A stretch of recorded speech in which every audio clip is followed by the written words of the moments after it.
Bonjour les parents qui est en école à la maison. Alors je vous partage l'expérience de comment on s'organise avec notre fils qui a 7 ans, notre fils aîné, qui est en instruction en famille quasi depuis le début à part 2 mois de maternelle.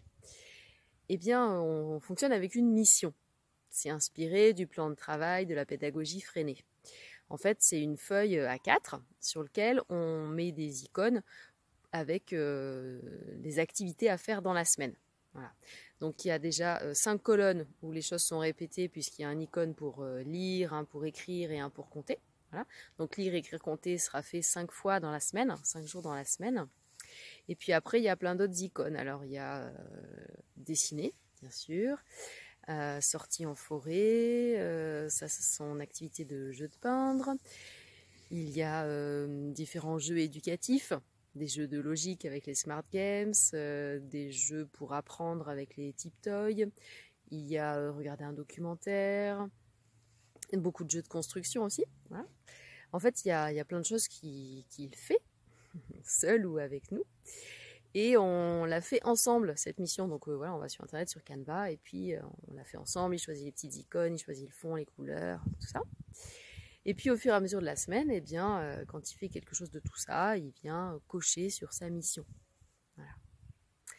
Et 5 fois dans la semaine, il y a 5 jours où, il y a 5 jours dans la semaine où je l'accompagne sur des activités de lire, écrire et maths. Alors ça peut très bien être des activités dans le quotidien. Hein.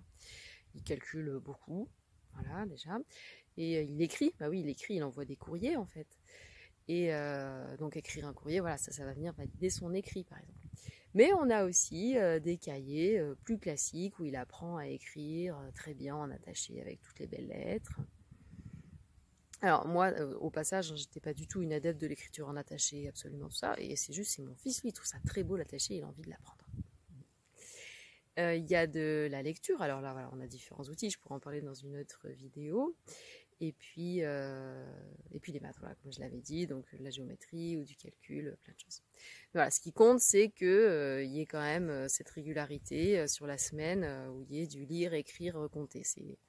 Donc le reste du temps, on va dire, on est en unschooling, mais c'est un aménagement un petit peu homeschooling qu'on est venu faire parce que ça lui correspond bien en fait à sa personnalité et ça le motive.